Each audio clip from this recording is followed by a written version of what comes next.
My name is Moses Mniki. Yes. I'm farming here at Radisplay Farm, Fraser's Camp, Grahamstown. Yes, I'm farming with a livestock, a special Tuli breed. I'm very much happy. I'm very much because I was struggling to buy cattle. Yes, now that I've got this cattle, I'm very much happy. I'm now going to go forward with this cattle.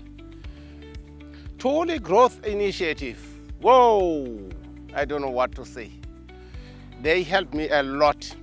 I was about to approach now the bank, of which there are high interest there, but I was going to go. There was no other option. Now that Tuli Growth Initiative has assisted me, these cattle are going to be here.